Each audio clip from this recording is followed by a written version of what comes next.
Hello and good morning, ITS Georgia. Welcome to our December virtual monthly meeting.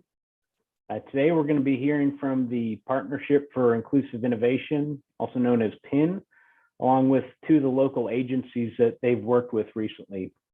But before that, as always, a bit of housekeeping.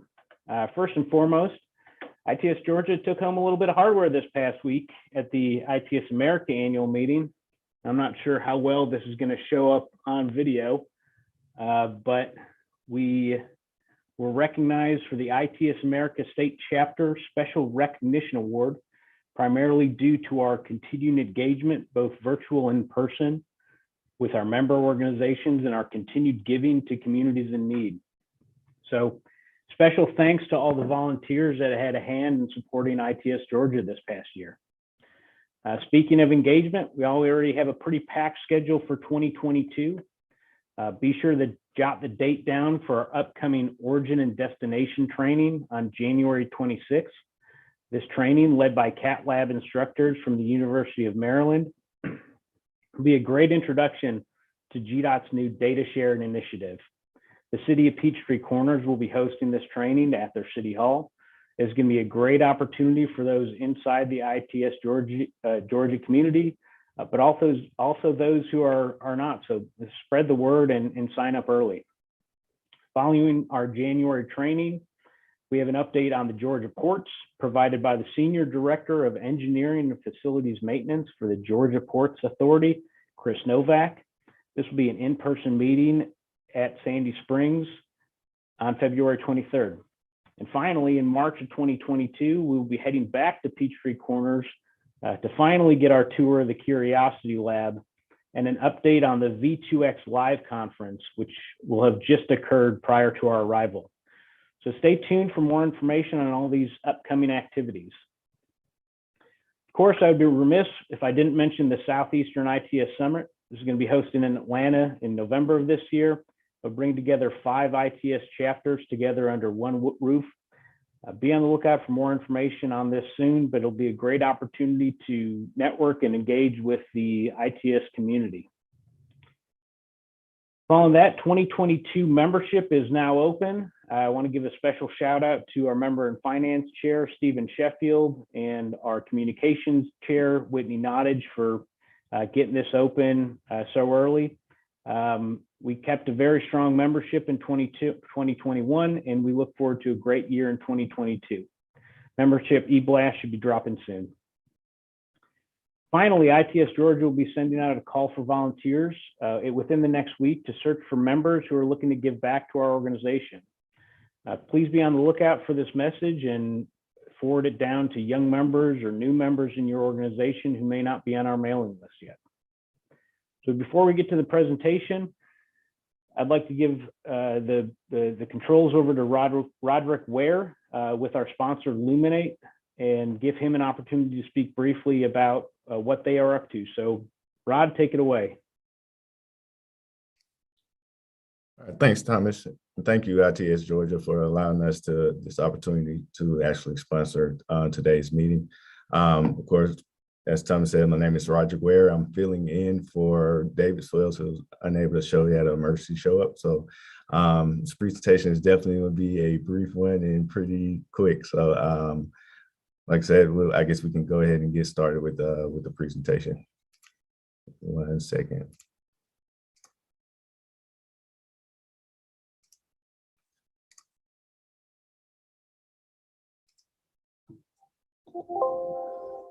All right. Of course, we are Illuminate. My name is Roger Ware, ITS project manager.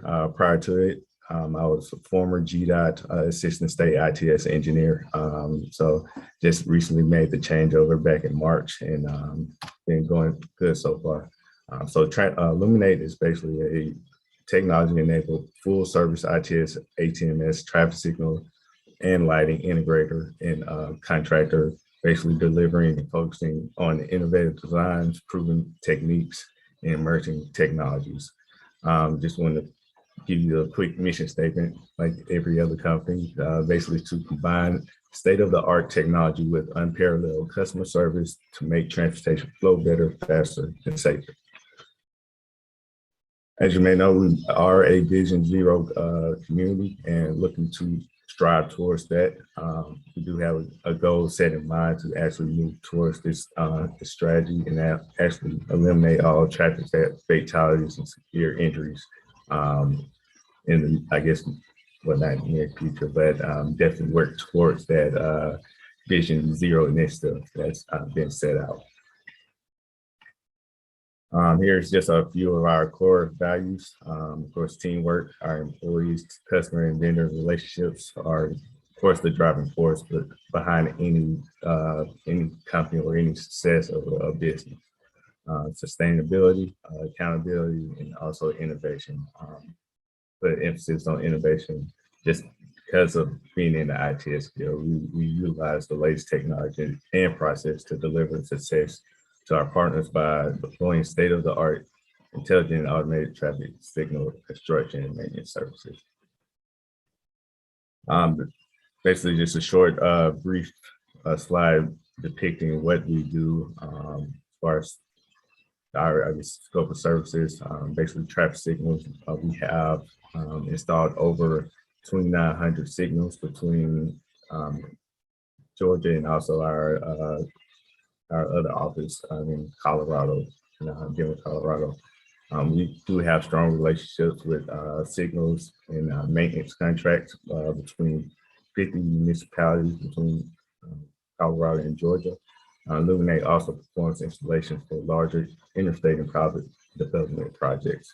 We also do lighting as well. And also, as you know, we do ITS transportation systems maintenance from CCTV monitoring, community system, DDS, DMS systems, weather monitoring systems, etc.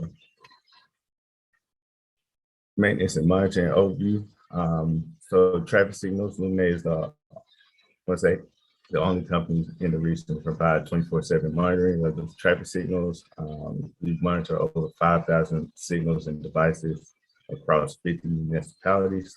We also do inspections from PM maintenance to actual delivering a detailed report for those inspections as well.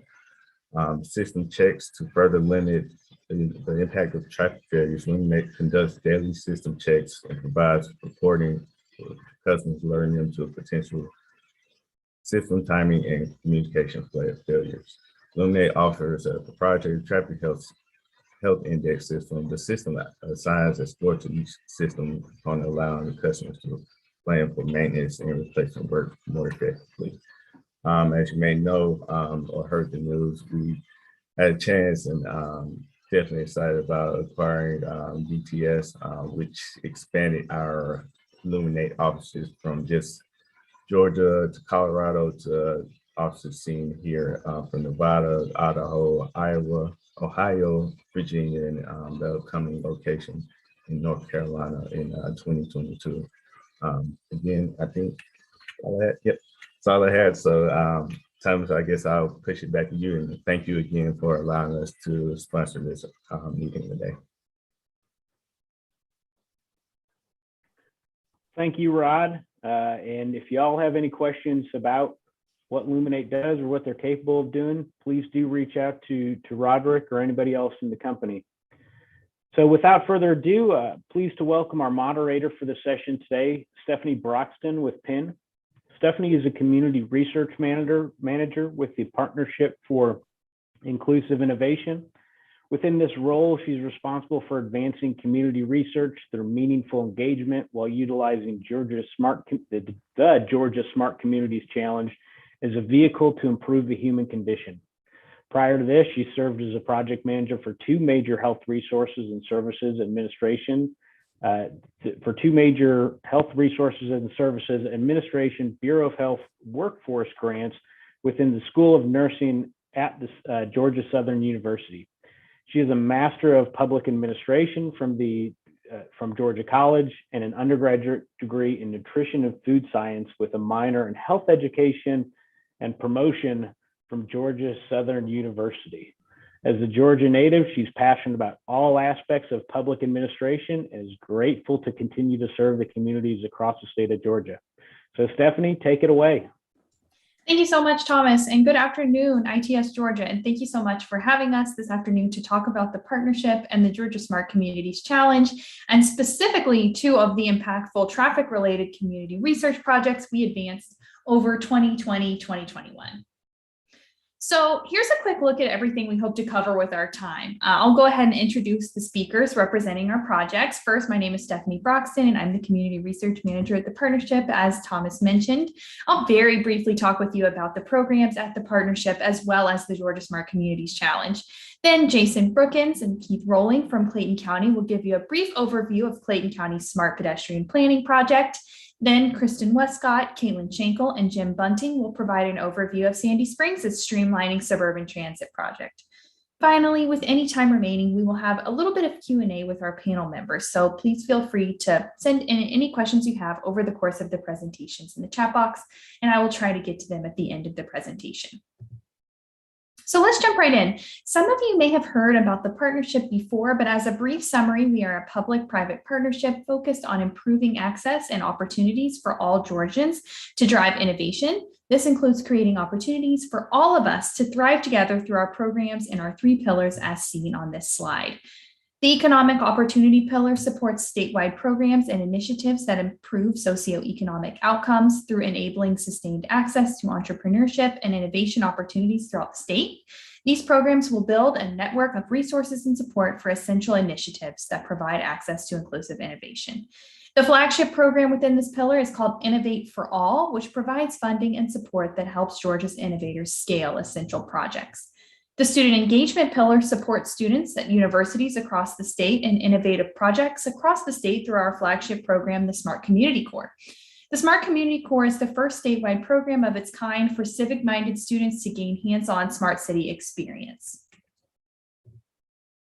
The third pillar, community research, is the one that supports the projects we will hear about today. When municipalities experience 21st century challenges that require strategic planning, how can leaders identify solutions that are researched, tested, and evaluated by subject matter experts?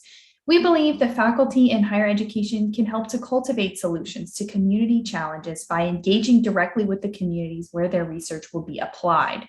So the community research pillar seeks to bridge the gap between research and application by activating working relationships between researchers in academic environments and community representatives.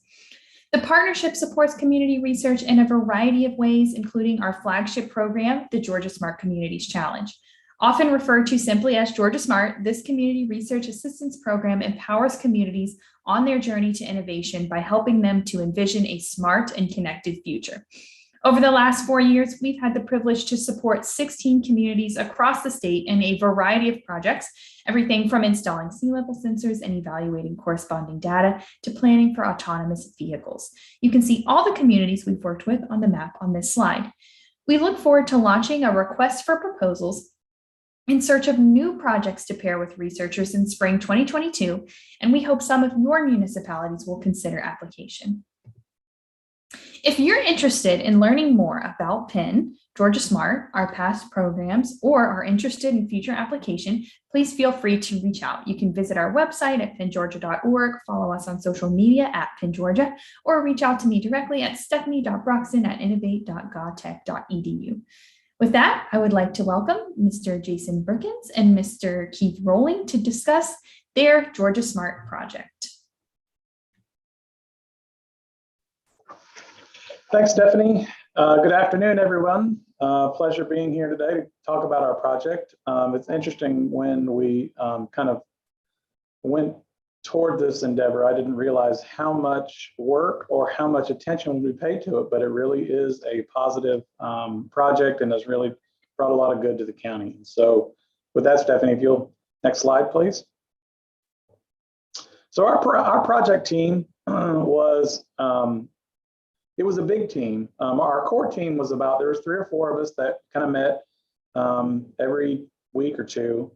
But then for us, it was going out into the cities and going out into the community and meeting with the community partners or the community groups like the Rotary Club and the schools that kind of provided us that extra little support that we needed to make sure that we get done what we wanted to get done. And so my name is Jason Brookins. I was the project lead on the project. Keith Rowling, who's on the meeting as well. He's our assistant director for transportation and development. Nicole Horn was our youth services administrator, and she was responsible for managing our students that we had that I'll talk about in just a minute. And then we had 3 Georgia Tech researchers that worked with us as well. And so it was a really great team, and we had a really good time kind of going through this whole process. And I think at the end, we're really happy with the results. So next slide. So when we were trying to figure out what it is that we wanted to propose to do, what project we wanted, the county gets feedback all the time about sidewalks. Citizens want more sidewalks. There's a lot of things that go into planning sidewalks, and of course sidewalks are part of the comprehensive transportation plan. But what we wanted to do was take this opportunity to actually focus on sidewalks and get the messaging to the citizens that your safety concerns are important to us. And so what we wanted to do was use this project to kind of create a blueprint, create an inventory of where our sidewalks are today, and then using a varying tools to gather their information about where they'd like it tomorrow, and kind of their thoughts on it. Next slide. And so with any project, we had a lot of inputs and a lot of outputs and a lot of outcomes. Some of the outcomes that we have we won't know for many years, but our primary kind of input was our research partnerships, our stakeholder engagements, and our community collaborations. So we went out and met with each of our cities. We presented to their city councils. We gave them the opportunity to set up meetings with their citizens, where we would go out and talk about the project and all of the ways that we can take their information in and use it to make smarter decisions in the future about how we invest our sidewalk infrastructure dollars.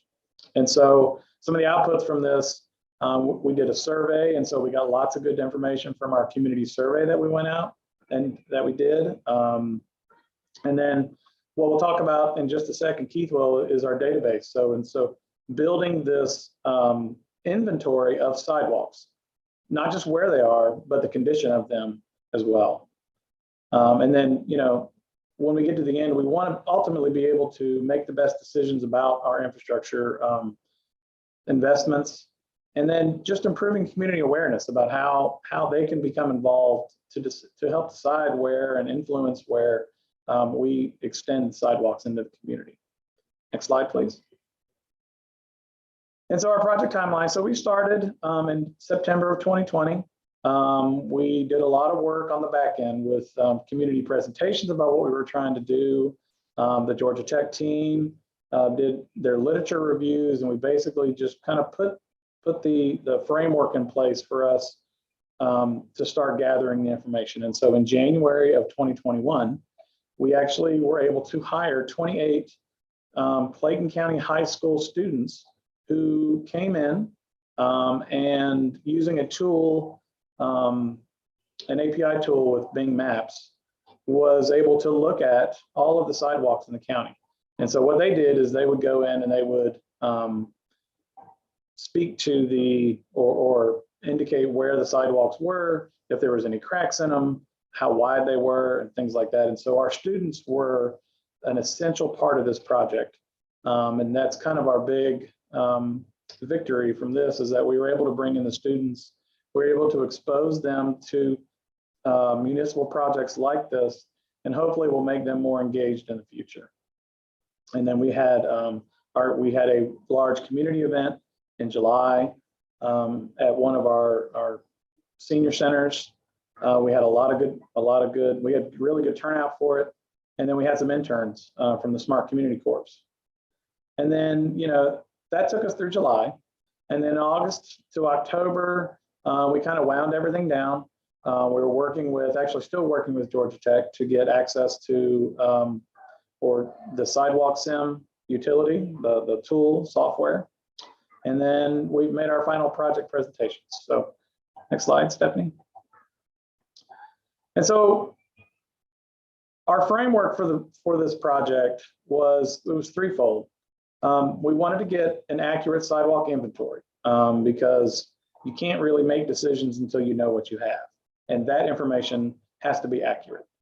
The second kind of pillar in this was our community outreach through meetings, surveys, workshops, and just different events that we would reach out and undertake with the community to get their feedback. And then just looking at it from the planning part, from what Keith and the transportation and development and community development and those county departments was looking at land use, streetscape analysis, and identification of any time we can implement smart technology in the environment. Next slide. All right, so we had a lot of different data sources for this. We were able to use the American Community Survey data. We used census data. We used data that their sidewalk data that the students were preparing or were QAing and provided by Georgia Tech. And then we have, Clayton County has an app that we use that we allowed citizens to report areas of concern for them and where they would like to see sidewalks. And then our survey that we developed during the project. Next slide, please. And so we looked at the county and we selected kind of 5 core areas to look at where we were going to play, really particular attention to. And this would set us up for replicating this data gathering effort moving forward through the rest of the county.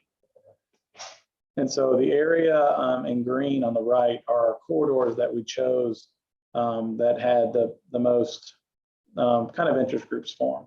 So next slide. And so I just mentioned our community, our Clayton County app, Click Clayton.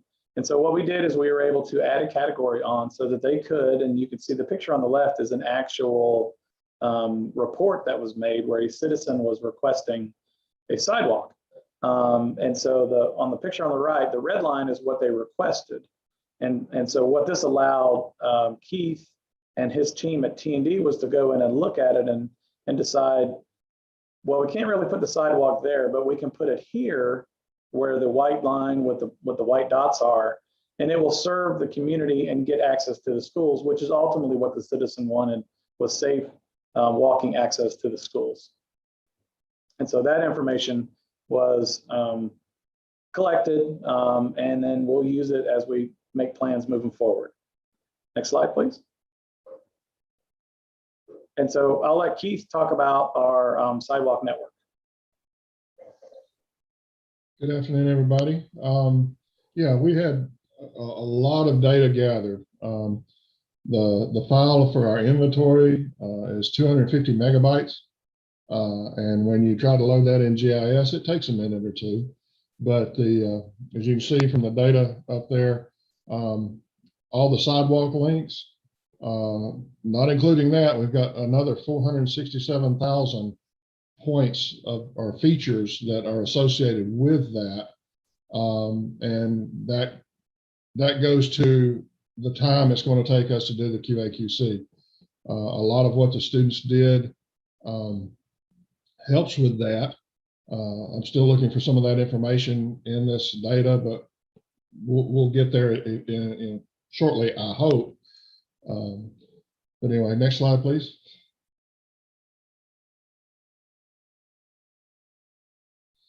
As you can see here, what you see on the right is the Bing image that the students use, and they basically use Bing. I'm going to call it Street View because I'm not sure what they call it on Bing, but we did not use Google Maps, so they wouldn't give us permission. Bing did.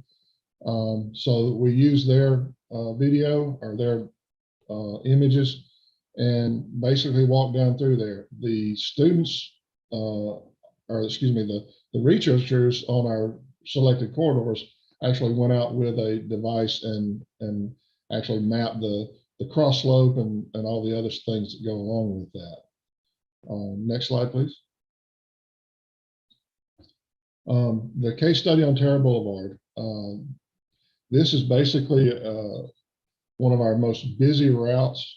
I think there are more vehicles per day on Terra Boulevard than any other non-interstate route in the Metro Atlanta area south of I-20. So this is a heavily traveled route, and we've got a lot of pedestrians out there. The segment that they chose here from Mount Zion to Sherwood was a subject of an upgrade project about 4 or 5 years ago. And when you go out and you do work on a roadway and you are hoping that it will be a benefit to people, and you see pedestrians on the sidewalk, it makes you feel good. Excuse me. We've got on that particular corridor, there are several things that were addressed in what we did with the ADA ramps and everything else. Go ahead, Stephanie, next page. This is some of the information that they gathered.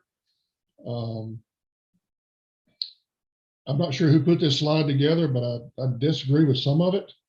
The one on the bottom right, I think is selected as a non-conforming because the crosswalk is not there, but as you can see the pre-lining for it.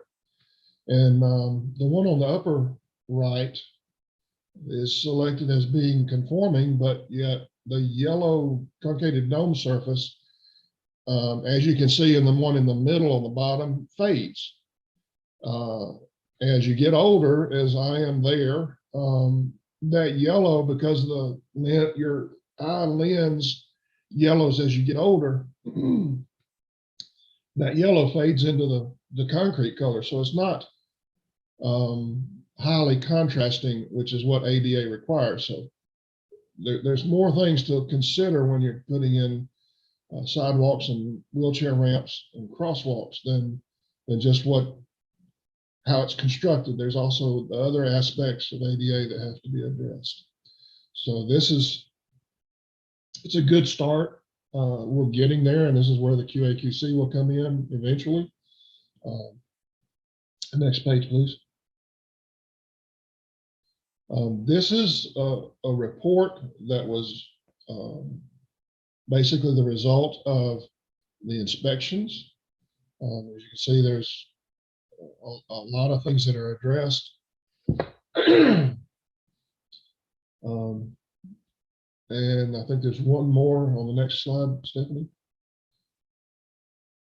Again, this is Terra Boulevard. It's showing a very narrow crosswalk.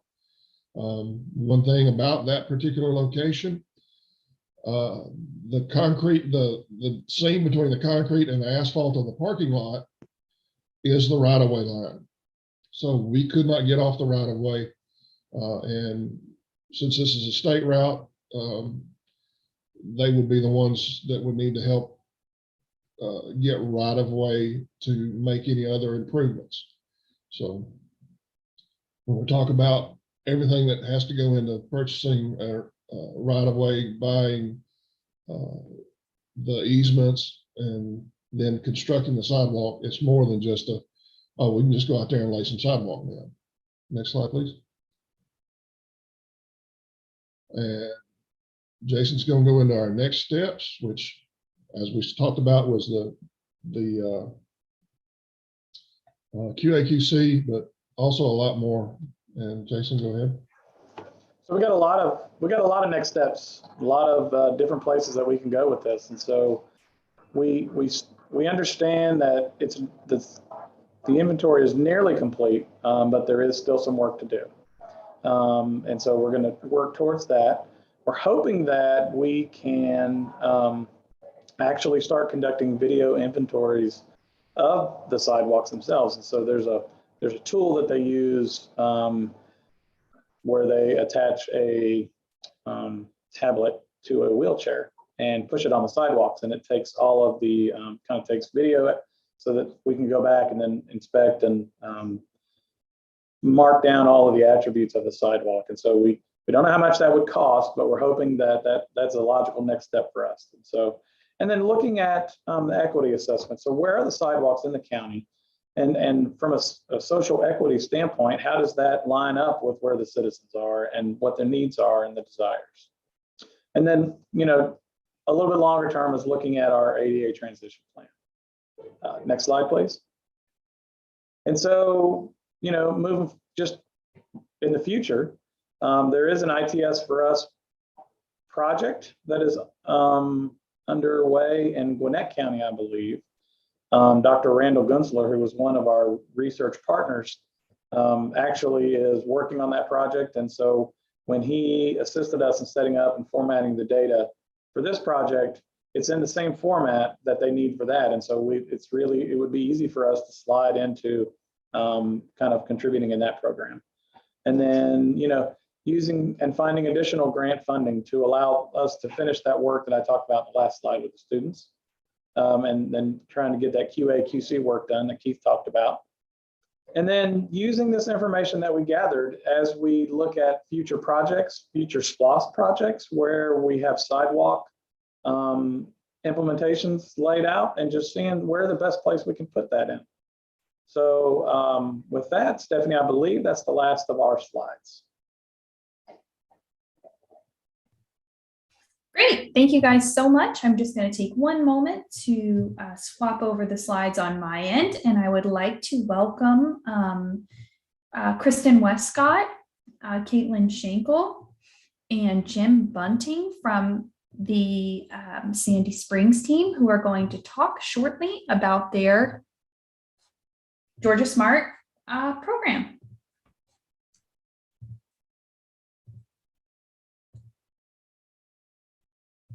Apologies for the delay. Good afternoon, everybody, and we are happy to be presenting today to talk to you a little bit about our project, which was dubbed Streamlining Suburban Transit. So we actually undertook a transit signal priority pilot project. I know a few months back, we had a presentation at ITS Georgia on the demonstration project down in Midtown, and I think it will be great for everyone here to kind of think about that project and this project and how they're similar and how they're different, because looked at different types of technologies. Next. I just wanted to say with me today, I was the project lead. I'm Kristen Wescott. I'm the traffic and transportation manager at Sandy Springs. Caitlin Schenkel, our transportation planner, was our project manager, and she did an incredible job coordinating all the pieces and parts, the data, the people in our project. And Jim Bunting, our TMC operations manager. I hope everybody's had a chance to meet him. I know it's been tough over the past year and a half with COVID, but he joined us a little over 2 years ago. And so he was our technical lead on this project. And we were delighted to be selected in this cohort of Georgia Smart. And part of that really stemmed from the city's interest in optimizing and using technology for smart communities applications. Prior to this application, the city had formed a smart city working group, and that was comprised of staff from communications and transportation, community development, recreation and parks, and city management staff. So that sort of prepped the city for that. And in addition to this TSP pilot project that we undertook, we used the opportunity with our interns this summer to kind of look at what the city had done in the past, look at what smart communities do nationwide, and they conducted a peer research and made some recommendations. It also gave a great opportunity for them to present their findings to decision makers in the city. So next, just to talk a little bit more specifically about this project, it was a great time for us to look at TSP. People have talked about it for a long time. You know, Sandy Springs within Fulton County is one of the core counties within the MARTA service area. The city had recently made a lot of investment in technology, which we'll talk about shortly. But part of that investment in technology, as you all know from coming up here to have your meetings, is that it's a very constrained environment. It's largely built out. Moving forward with projects, as mentioned by Clayton County, getting right of way for even a turn lane or a sidewalk is not without challenges. So any way that we can optimize and manage our traffic system with technology, whether it's for vehicles, for bikes, for pedestrians, or our transit providers, our regional transit providers, we want to see how we can make that better. With this project, as we mentioned, we had a couple researchers from Georgia Tech, as well as our 2 summer interns, Ian Frazier from Georgia Tech. He had just finished up a graduate program there, and Nicholas Wilburn, who had just finished up his junior year at Morehouse. Next. So what makes our project different than other projects? Well, one of the things that is incredibly different is that almost every single one of these applications has used an onboard unit on the vehicle. And just the timing of the city's investment in technology, as well as MARTA's, in terms of improving their vehicle location data and generating that data to a public API, gave us an opportunity to see if we could actually link those things together. And so essentially, instead of using an onboard unit, the location data that MARTA already was investing in sends out communication. It's checked against an adherence schedule.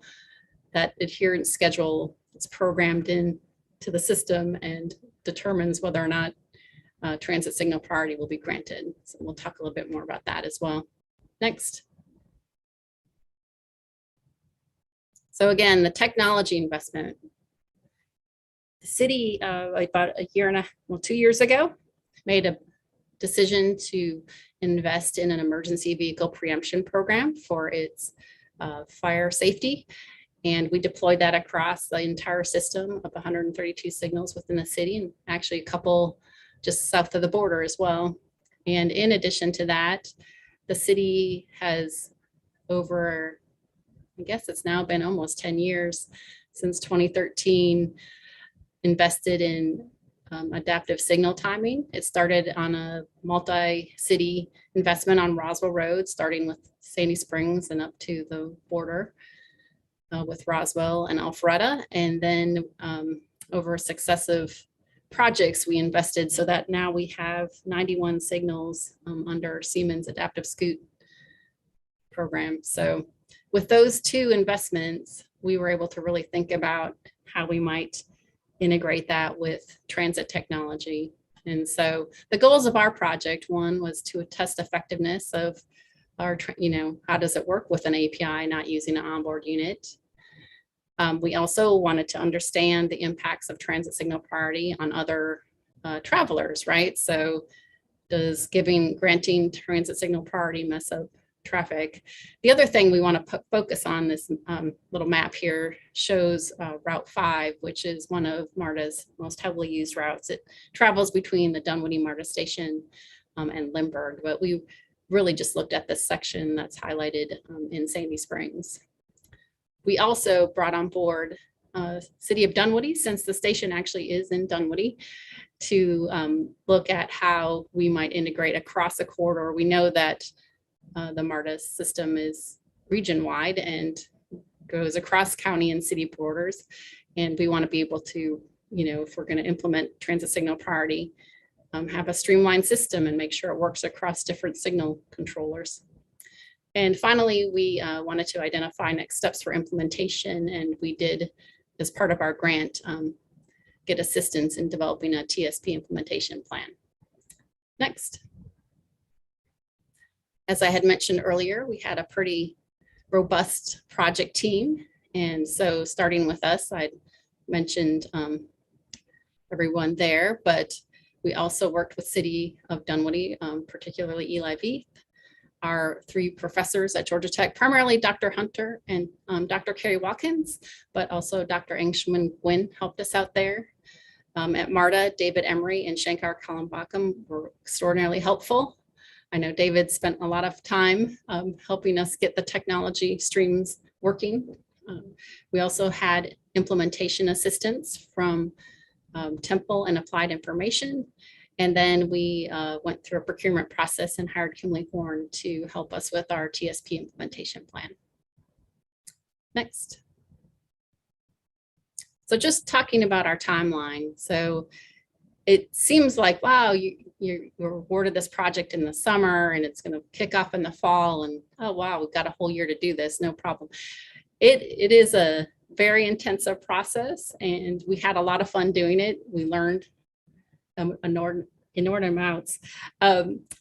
And just thinking about, things always sort of start out kind of quietly, but the Georgia Smart program led some workshops in the fall that specifically focused on stakeholders and data, and particularly germane, I think, for ITS Georgia is one, when we're working with technology and technological solutions for transportation, we think sometimes we get kind of closed in on who are our stakeholders.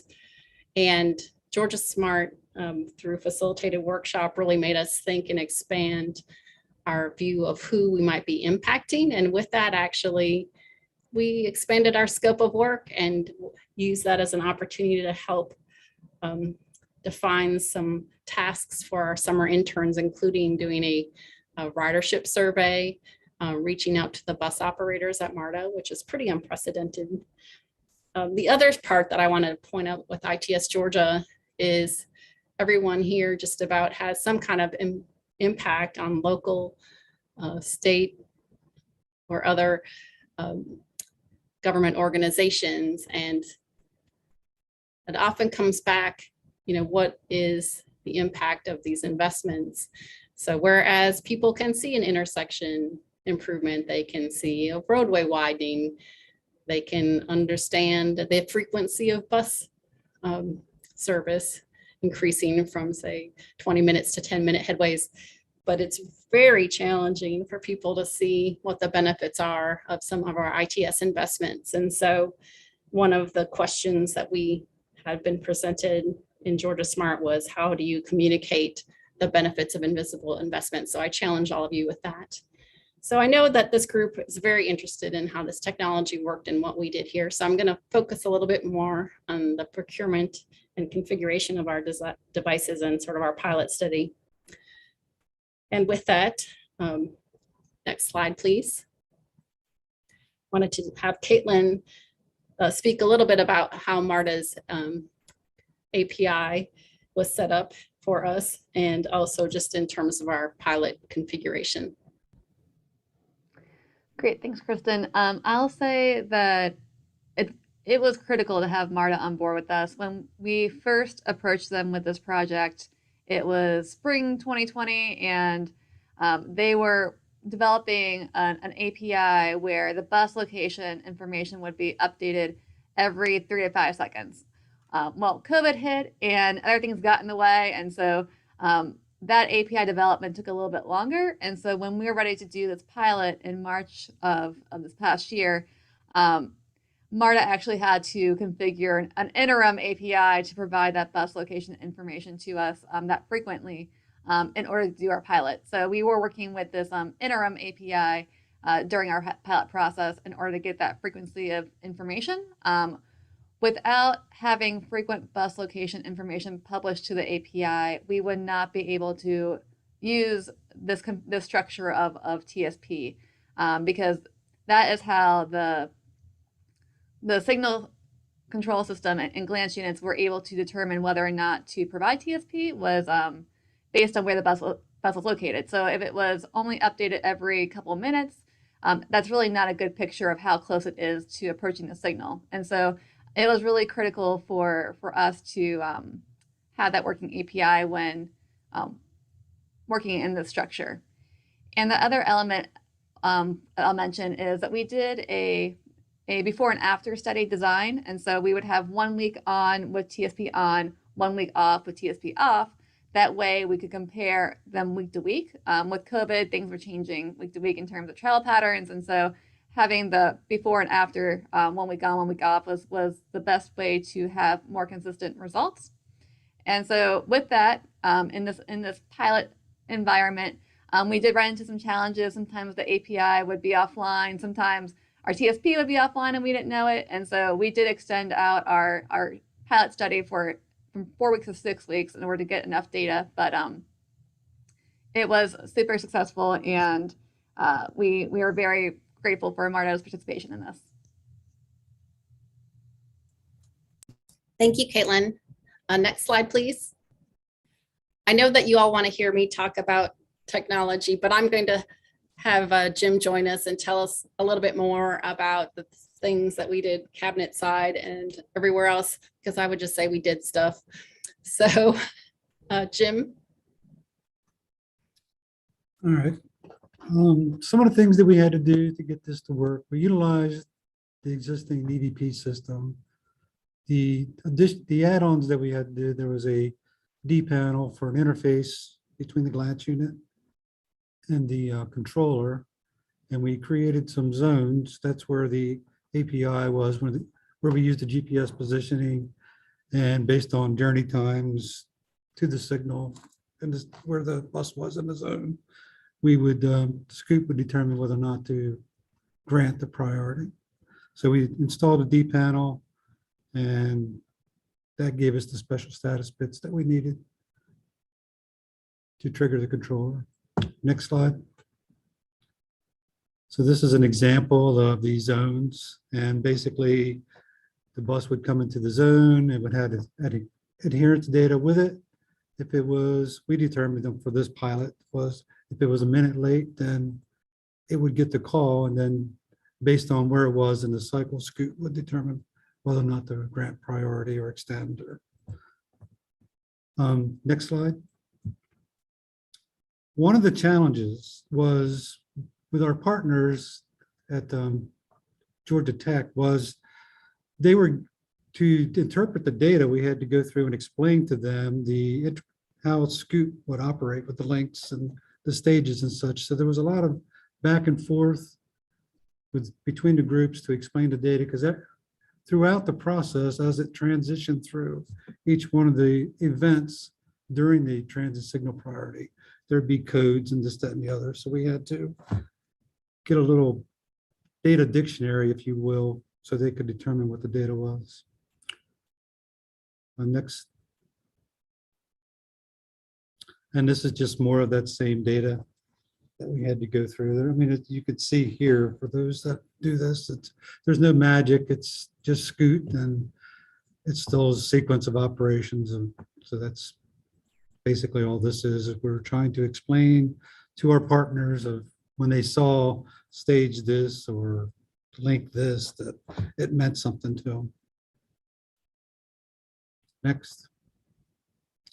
So this is a summary, short, sweet little summary of what was going on. So you had your bus detection occurred, and was there going to be a benefit, yes or no? And then it would either exit a stage early or come back quick or extend or do nothing. So this is a short, sweet summary of what we were doing with the transit signal priority. Next.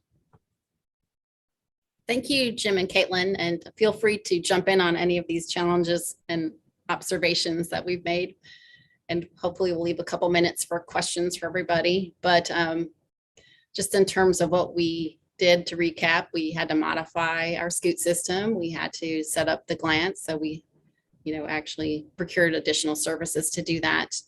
MARTA set up the interim API. As Caitlin mentioned, there were some challenges with our on and off before and after study. And then, sometimes technology doesn't work and it goes offline, and we just needed to make sure that when it finally came to the time for Georgia Tech researchers to look at the data, that they had good data to look at.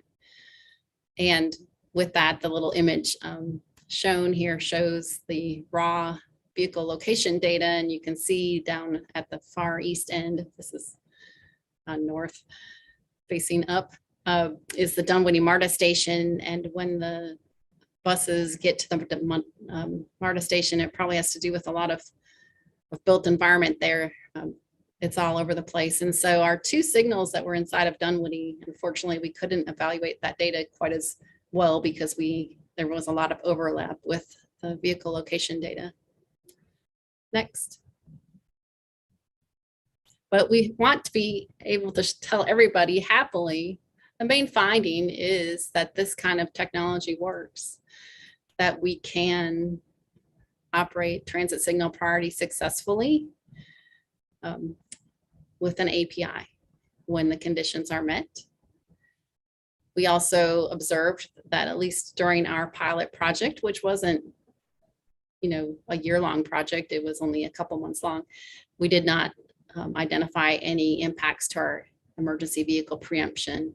If the EVP is triggered, it would not go into TSP. Also, because we've made scoot investment, the signal recovers within 1 cycle. So less impact on adjacent traffic. However, it is something that Georgia Tech may follow up and study some more with the data that was collected during the study. Next. Just overall from our observations and findings from transit signal priority is that there are a lot of partners. And as we know, it's a very diverse region with a lot of agencies, and we have to have buy-in from all partners to make it work. We closed out our project with a workshop and had a forum with regional transit operators led by Dr. Carrie Watkins was the moderator, and learned a lot of really interesting things from everybody, but it's, there's just a lot of integration that's needed there. Also, just in terms of technology, we were able to deploy this, but things weren't quite where they needed to be. And we had some challenges with schedule adherence. And I know that everybody wants to know, well, how much better did MARTA perform on this route during our pilot study? Unfortunately, the data didn't show much improvement. Some of the things that have happened, and as we all know, again, going back to the current conditions with the changes of travel patterns due to the pandemic, both MARTA bus ridership was down. A number of vehicles coming into the perimeter to work was down.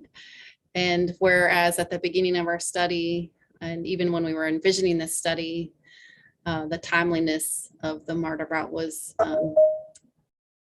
less, it improved pretty well because of the change in travel patterns and ridership. So there are a lot of things outside of our control, but nevertheless, it was a successful pilot. Next. I think that's it, and we are open for questions.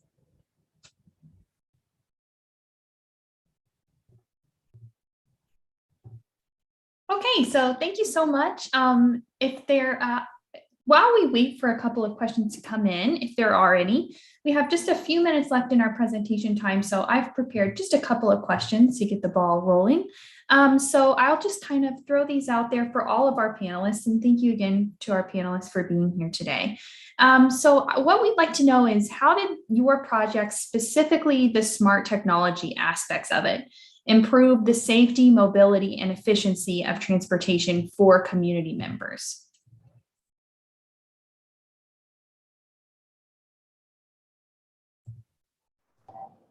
Jason, do you want to go first? I will, because as the bulk of our project was focusing on gathering data, smart technology per se was not a big part of our project, but just having the students using the technology smartly to get that information without spending, an extraordinary amount of hours out on the streets and physically checking it. And so just having that technology to be able to do the job they did for us made a huge impact on how much work we actually got done. So. Yeah, great. Thank you. I think it's apparent, but with transit signal priority, it is an operational improvement for the system, and it helps.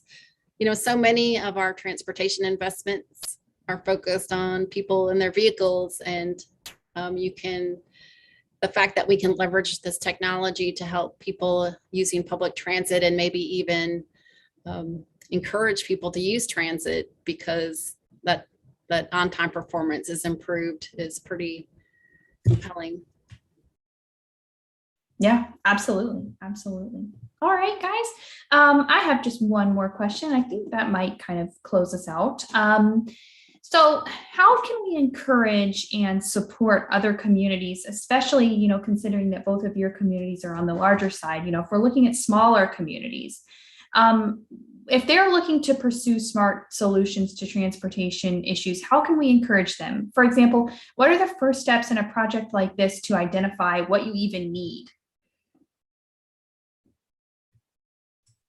I think for us, you need to have a good discussion with a lot of your internal stakeholders. And you need to figure out, is there something positive that you can do as a project that would, move your organization forward, and kind of get you the results that you need to improve your environment. And so for us, it was having the right people on the team. So, I mean, I always say this when we gave this presentation is what good would it be to do a sidewalk presentation or a sidewalk project without having the people who, maintain the sidewalks for the county on the project team.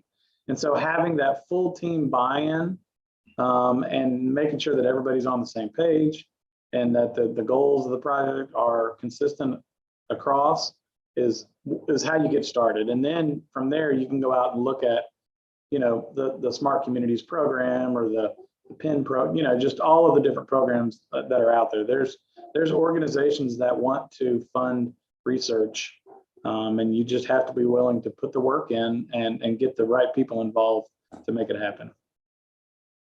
Yeah, definitely.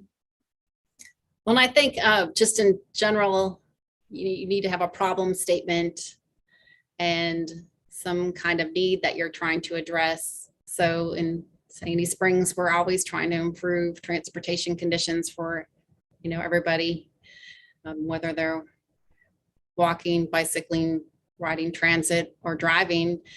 And the technology's expanded so immensely.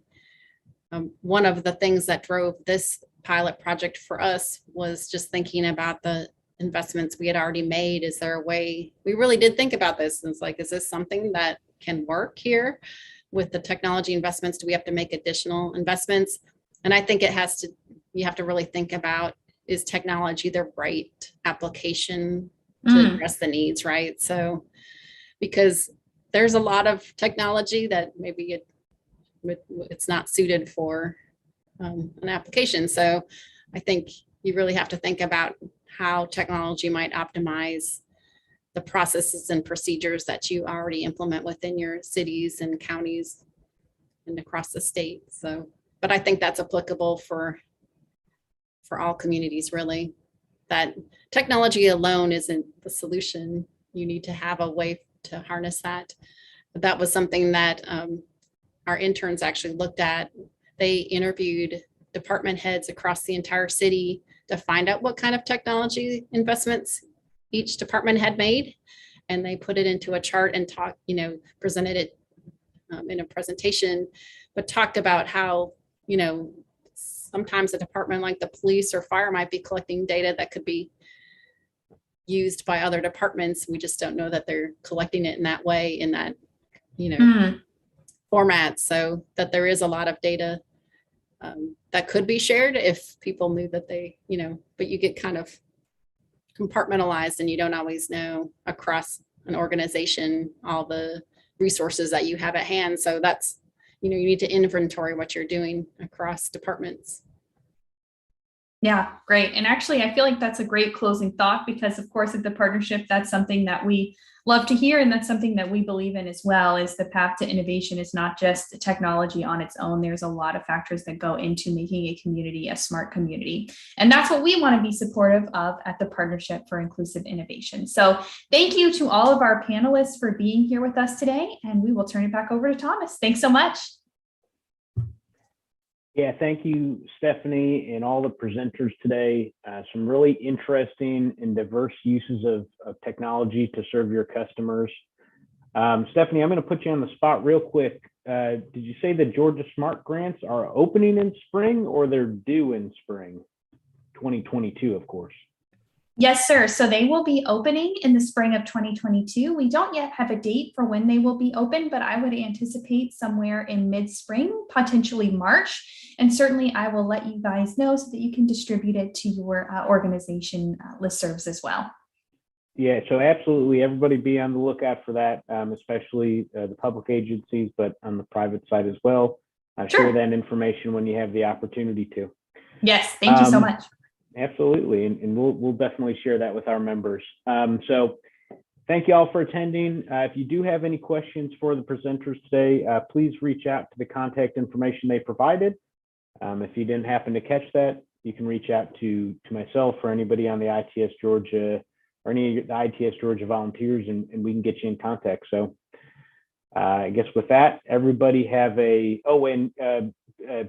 pingeorgia.org, pingeorgia.org is PIN's website. So go ahead and visit there if you have an opportunity as well to learn about a little more about what they do.